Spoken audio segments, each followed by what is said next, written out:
هر وقت که سعی میکنم بهت نزدیک بشم یه بهونه میاری و از من دور میشی. یعنی نمیخوای با من عقد کنی دیگه؟ هر اتفاقی توی این خونه میفته به نظرم اصلا طبیعی نیست. بگو آخه واسه چی اینقدر اصرار میکنی تو؟ داری هوری رو میبری اون پسره رو ببین. همین الان با من میایی میریم پیش اون خونواده سنتی، فهمیدی؟ من زنی تو نیستم. من همه چی رو بهت میگم، ولی وقتی که برگشتم اگه بخوای با تو یه قدم بیرون بذاری در این خونه برای همیشه برات بسته میشه، فهمیدی؟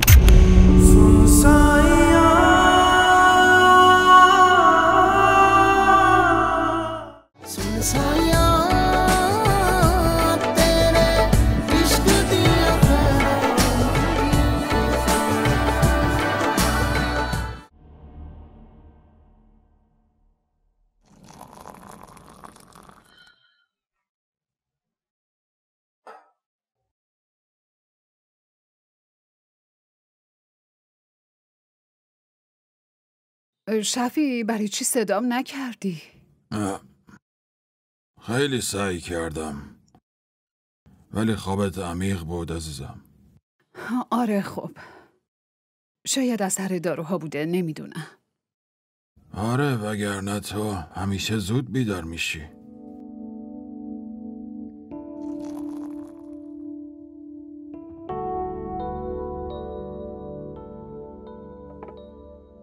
الان حالت چطوره؟ الان خیلی بهترم. خدا رو شکر. از که برگشتم شاهمیر و هوری و برمیداریم و میریم اونجا. یعنی چی؟ یعنی تو به شاهمیر نگفتی برگرده؟ نه، تو داروهاتو خوردی و خوابیدی، ولی من کل شبا به این فکر میکردم که اون موضوع چیه که شما مادر دختر دارید سعی میکنید از من مخفی کنید. روز اول که شاهمیر گفت میخواد بره پیش دوستش با خودم گفتم حتما خجالت میکشه، واسه همین نمیخواد اینجا بمونه. ولی بعد از اون هر اتفاقی تو این خونه میفته به نظرم اصلا طبیعی نیست. برام توضیح میدی؟ شفی فکر نکنم بخوای با هم عین زنای سنتی رفتار کنی، چون من تا حالا عین مردای سنتی باهات رفتار نکردم. هیچ وقتم برای هوری بابای سنتی نبودم. ولی اعمالت که عین مردای سنتی بوده.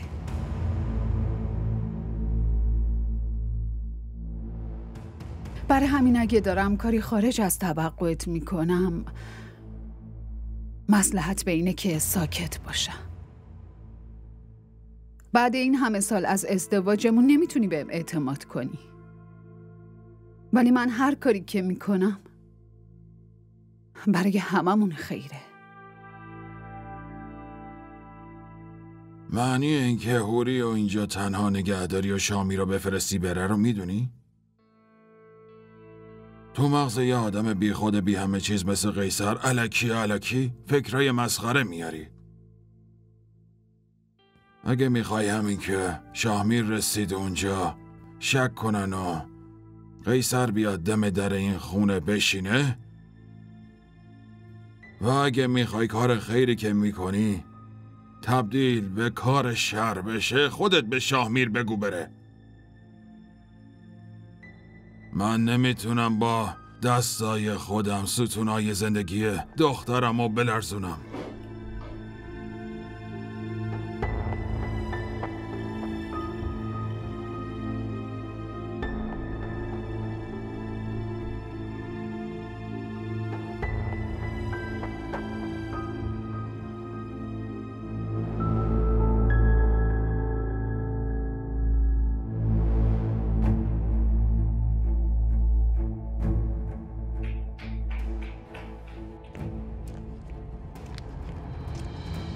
وایستا.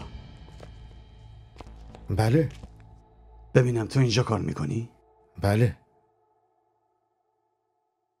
اسم من قیصر خانه. بفرمایید. چه کمکی از من برمیاد؟ چند روز پیش اینجا یه دختری به اسم مریم اومده بود. خب ببین اگه درست حرف بزنی خیلی وقتمون هدر نمیره، مگر نه؟ آقا جان، اون دوست دخترمومه.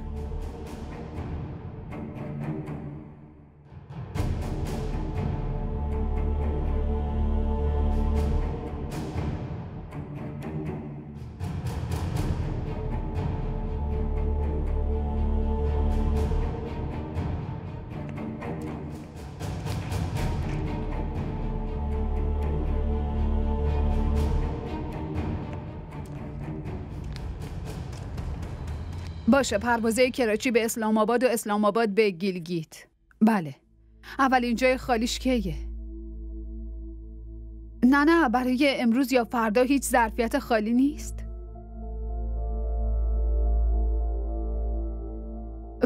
باشه خوبه. باشه 2 تا بلیط برای پنجشنبه بگیر. نه خودم میام میگیرم، نفرستید خونه. باشه؟ بله.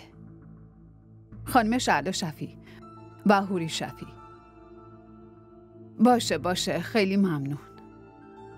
مامان تا پنجشنبه خیلی دیر میشه.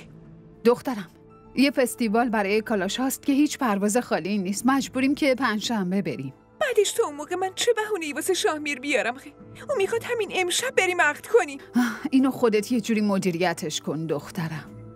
من دیگه اصلاً مغزم یاری نمیکنه، میفهمی؟ حال من از شما بدتره مامان. باید بابا یه بهونه‌ای می آورد و این شاهمیر رو برش میگردوند. اونم آخه حرفش درسته. اگه شاهمیر برمیگشت فکر کردی قیصر آروم میشست؟ هر طور شده باید تا وقتی از گیلگیت برمیگردیم شاهمیر همینجا بمونه. مامان من شاهمیر. سلام عرض شد. سلام عزیزم. گفتم بیام اینجا و حالتون رو بپرسم.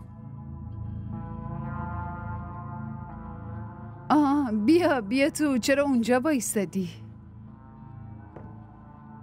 الان حالتون چطوره؟ خدا رو شکر، دارو خوردم بهترم. دیگه بقیهش دست خداست پسرم. خوب میشین انشاءالله. خیلی هم نگران هوری نباشین. من سعی میکنم بیشتر از اینا پیشتون بمونه. یه داماد با شعور مثل تو که عین پسرم حواسش بهم هست و خدا قسمت والدین هر دختری کنه.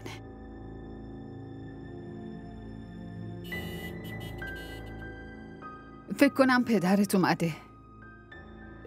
بریم بالا.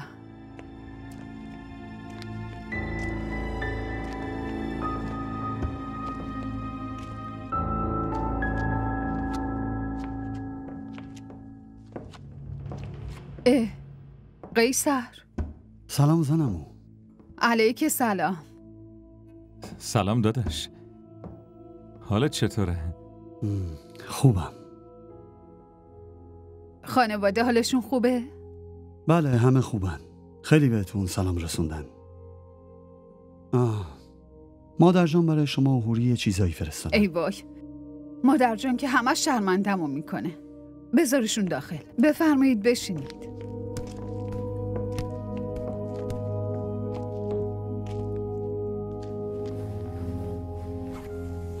خب مادر جون و مامان و زنده دوش ربیه هم می آوردین. کوچولو هم خوشحال می شد.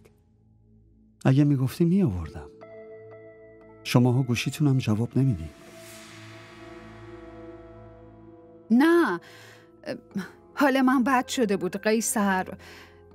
دیگه این دوتا فقط حواسشون به من بود. چی شده زنمو؟ هیچی، چیز خاصی نیست. فقط یه دفعه افسردگی گرفتم. مراقب خودتون باشین. بعدم خدا رو شکر همه چی که دارین. دیگه افسردگی برای چیه؟ خب دیگه این فطرت آدمی زاده. یه موقعی از هیچی نداشتن افسرده میشه، یه موقعی هم از همه چی داشتن. خیره. خب کار و کاسبی چطوره؟ خدا رو شکر همه چی خوب پیش میره. فقط منتظر شاه میرم تصمیمشو بگیره، بیاد خونه و ببینیم بعدش چی کار باید بکنیم. خیلی خوبه. هوری، پاشو از آقا قیصر پذیرایی کن. چشم.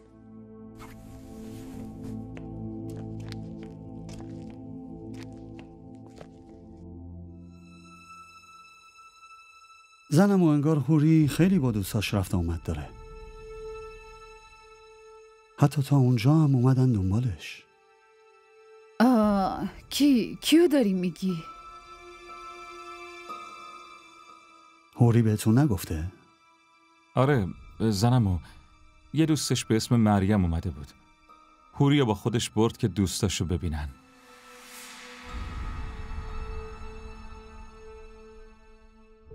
که اینطور. خب یعنی مادر جان ناراحت شدن؟ نه زنمو، مادر جان مشکلی نداشت.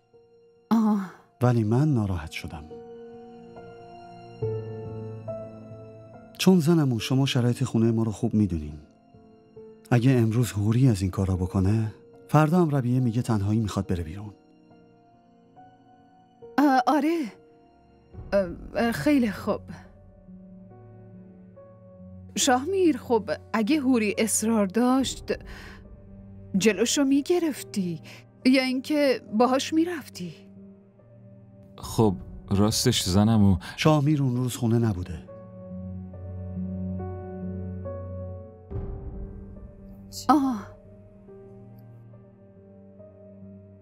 باشه. اینو اولین و آخرین اشتباه هوری بدون. خودم باش حرف میزنم. شما لطفاً با دوستاشم صحبت کنید. بهشون بگید که اگه میخوان ببیننش فقط تو 4 دیواری خونه میتونن.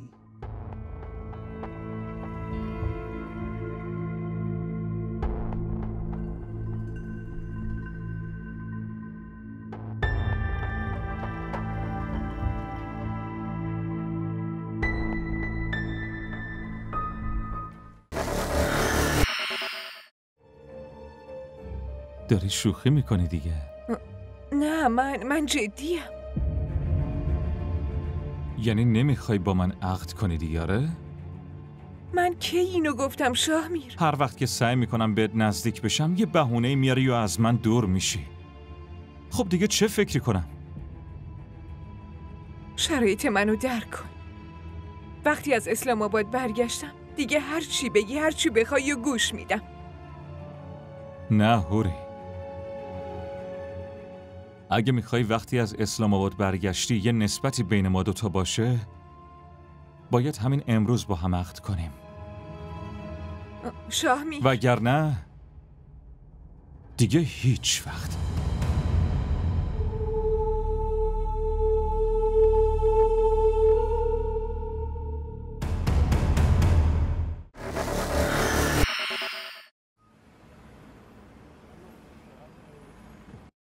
بله، من خانم شفیعی هستم.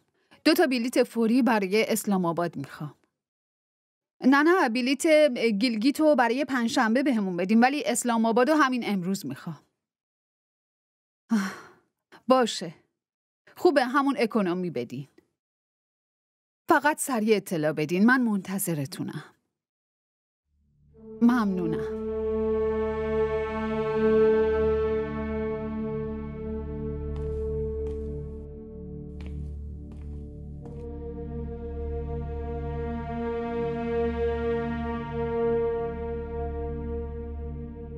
شاهمیر، بریم؟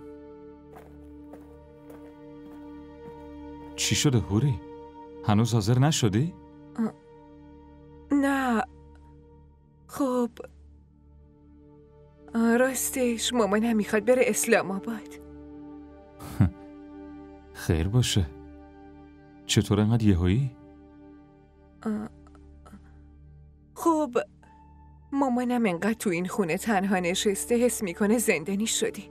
واسه همین همش افسرده میشه. دکترم گفته اگه چند روزی رو از شهر بره بیرون حالش خوب میشه. اینطوری که خیلی خوبه. حالا چرا اینقدر لحنت ناراحته؟ خب مامانم میخواد که منم باهاش برم. فکر خوبیه. ولی وقتی برگشتیم دربارش حرف میزنیم. فعلا برو زود حاضر شو. داره دیر میشه. شاهمیر. حوری. تو رو هم میتونیم دربارش حرف بزنیم. چون قراره امروز بعد قبول کردن دلی عقدمون به طور شرعی زن و شوهر بشیم. بعدم به بهونه زنمو ماه عسلمونم میریم. اصلا من که میگم با عمو هم صحبت کنیم. چند روز یه مرخصی بگیرن و همراه ما بیان. اینطوری اون دوتا هم با همن.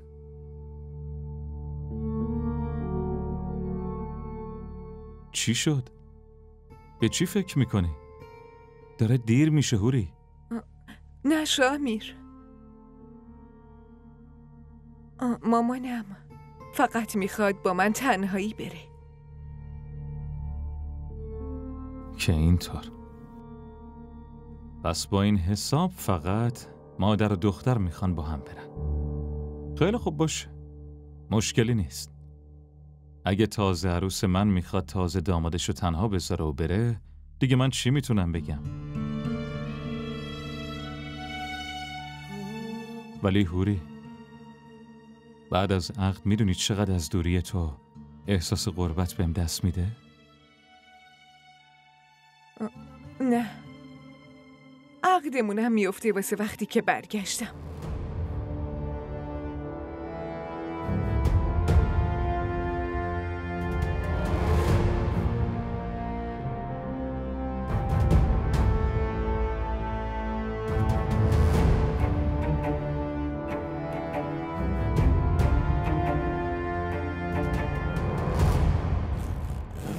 من که نفهمیدم چی شد. یه دفعه الکی فکر رفتم به اسلام آباد زد به سرت. اونم تازه با حوری. واقعا که اگه با کسی دیگه میخواستم برم تو باید تعجب میکردی. من حق دارم هر وقت هر جا خواستم با دخترم برم شفی. خدا رو شکر که من اصلا بهت شک ندارم. ولی تو این 25 سال زندگی تا حالا همچین تصمیمی نگرفته بودی. بعدشم حوری الان ازدواج کرده، اون شوهر داره. آخه برای چی متوجه نیستی؟ درسته اینطوری بدون شوهرش ببریش؟ با اینکه میدونی قیصر تو مغزش چی داره میگذره. اگه تو واقعا اونو میشناسی شفی، خب باید یه بهونه‌ای هم براش بیاری دیگه. وقتی من خودم خیالم راحت نیست به اون چی بگم؟ این کارت درست نیست. من الان نمیخوام در مورد درست و غلط بودن صحبت کنم. من تا وقتی قانع نشم نمیذارم شما دوتا برید. بگو موضوع چیه؟ گوش کن. هر سوالی که داری لطفاً بذار برای بعد. الان به پر و پای من نپیچ. لطفاً.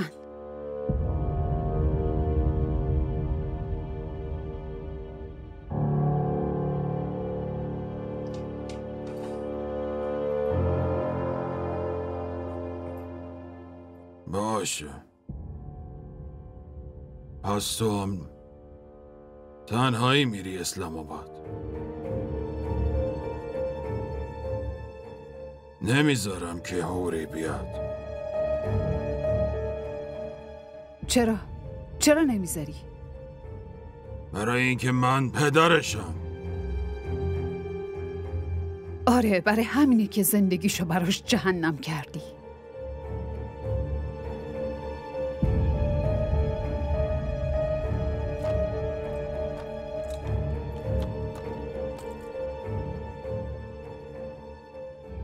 داری شوخی میکنی دیگه؟ نه من جدیم. یعنی نمیخوای با من عقد کنی دیگه؟ آره؟ من کی اینو گفتم شاهمیر؟ هر وقت که سعی میکنم بهت نزدیک بشم یه بهونه میاری و از من دور میشی. خب دیگه چه فکری کنم؟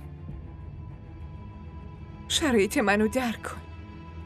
وقتی از اسلام آباد برگشتم دیگه هر چی بگی هر چی بخوای و گوش میدم. نه هوری، اگه میخوای وقتی از اسلام آباد برگشتی یه نسبتی بین ما دوتا باشه، باید همین امروز با هم عقد کنیم. شاهمیر، وگرنه دیگه هیچ وقت.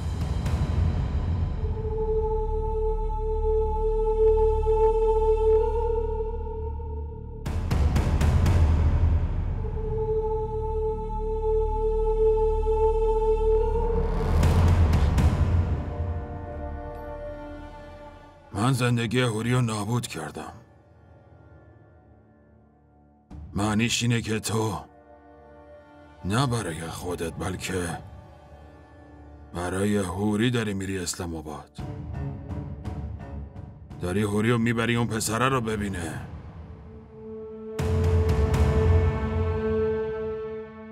بگو آخه واسه چی اینقدر اصرار میکنی تو؟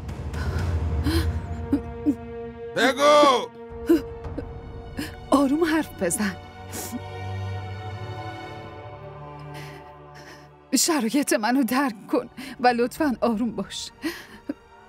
اصلا نباید بذاری شامیر از این اتفاقات بویی ببره. لطفاً شفیع. بس معنیش اینه که شما دوتا دارید یه چیزی رو از من مخفی میکنید. از وقتی هوری اومده شما مادر دختر همش دارید با هم پش میکنید. چی شده به منم بگو. من همه چی رو بهت میگم. همه رو میگم. ولی وقتی که برگشتم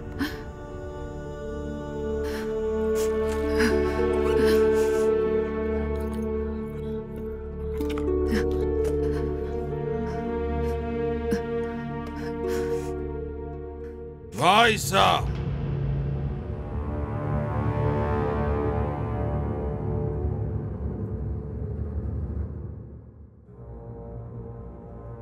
اگه بخوای پاتو یه قدم بیرون بذاری در این خونه برای همیشه برات بسته میشه. فهمیدی؟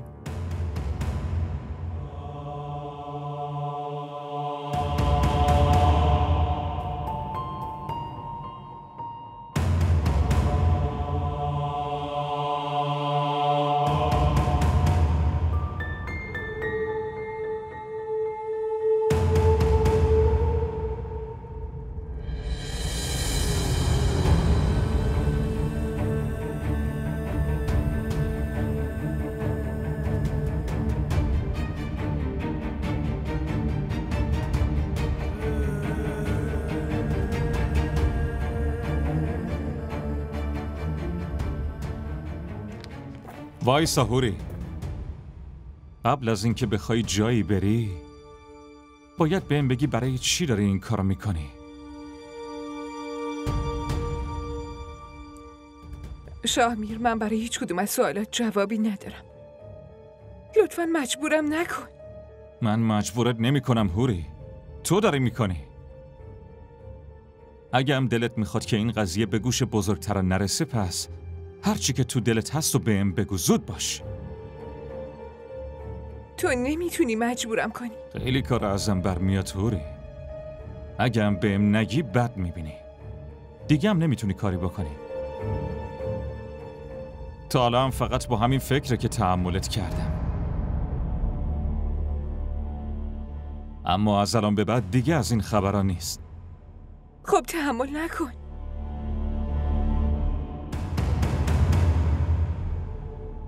با همین رفتار سنتیت برگرد پیش خانواده سنتیت.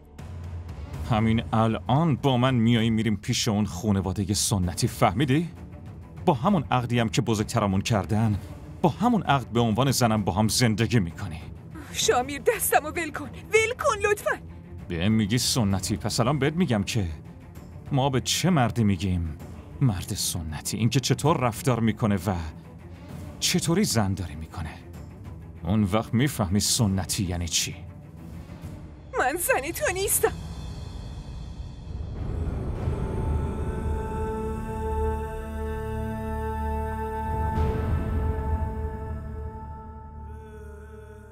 از نظر قانونی و شرعی من زن کسی دیگه ایم.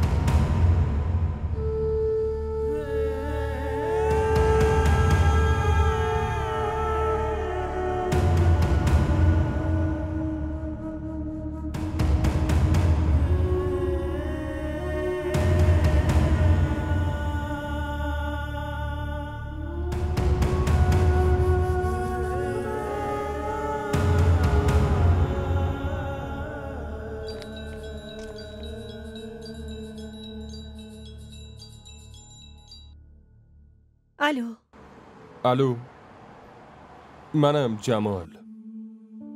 جمال تو حالت خوبه؟ رسیدی روستاتون؟ من حالم خوبه. الان رسیدم پندی. گفتم نگرانی بهت خبر بدم. فائزه خوبه؟ آره اونم خوبه. ولی جمال ببینم تو میتونی برگردی؟ برگردم؟ چرا؟ خب هوری اومده بود، میخواد تو رو ببینه.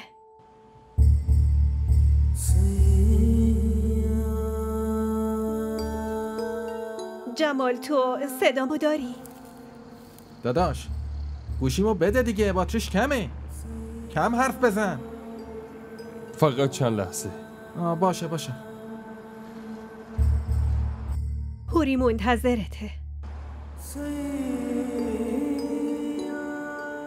اگه امکان داره همین الان برگرد.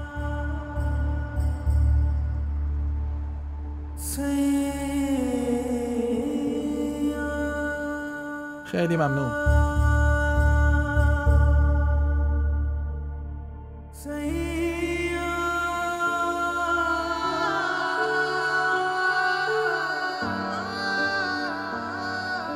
ओ जलिया कर ला तू तैयारी, कल हिसाब है तुझको अमलों का देना अब जवाब है।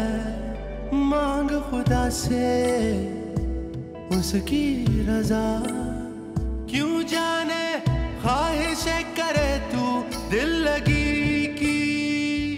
सुन साया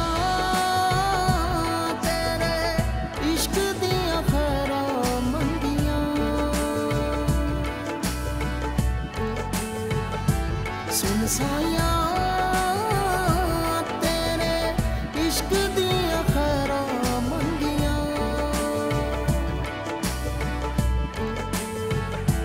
सुन साया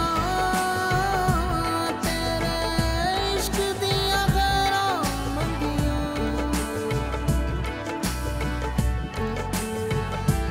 सुन साया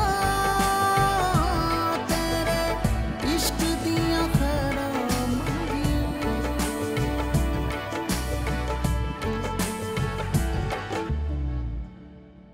مگه من بهت نگفتم هوری؟ اگه همون اول بهش گفته بودی بهتر بود.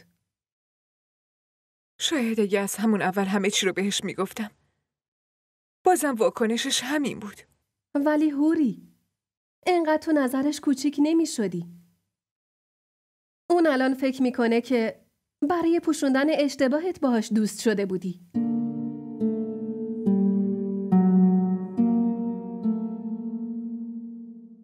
برای این داری میدی چون فکر میکنی من آدم پستیم.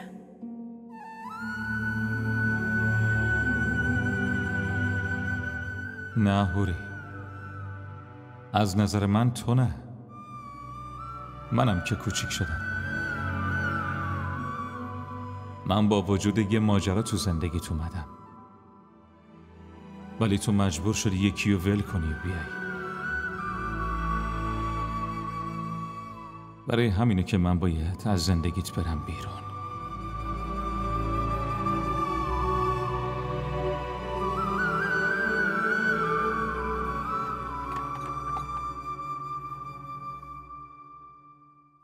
مریم زنگ میزنه. بیا باهاش حرف بزن. ممکنه با جمال صحبت کرده باشه. فداکاری من هدر رفته. دیگه چه فرقی میکنه؟ تنابو که باید از گردنت برداری. بیا هوری لطفاً.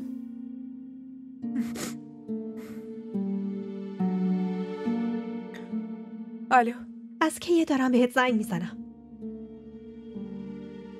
جمال داره برمیگرده هوری. ولی من بهش نگفتم که میخوای ببینیش و ازش طلاق بگیری. اون یه سفر خیلی طولانی داره تا برسه. برای همین نمیخواستم نگرانش کنم. لطفاً اگه بهت زنگ زد تو هم چیزی بهش نگو.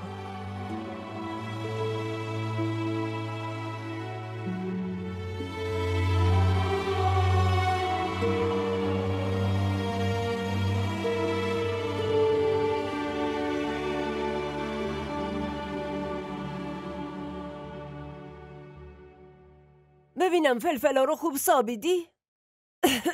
هان؟ بله. ای وای، اینطوری که به نظر نمیاد. برو دوباره بساب. سرفم گرفته. شاهمیر پسرم، چه یهویی اومدی؟ هوری کجاست؟ ببینم باهات نیومده؟ نه. چرا؟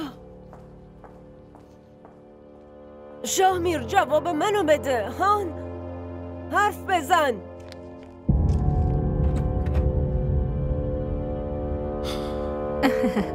دخترها خونه مادرشون میمونن دیگه پسرم. این که چیز بدی نیست.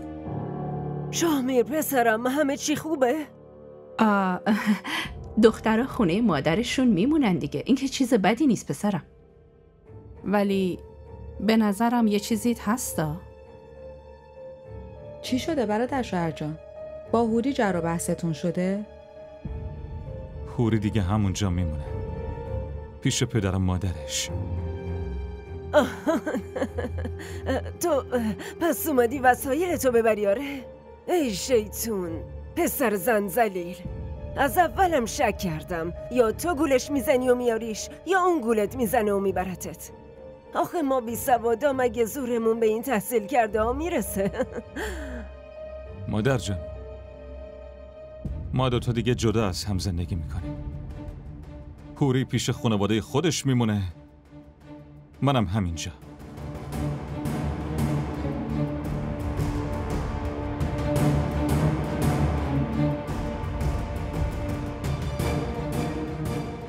شاهمیر، شاهمیر.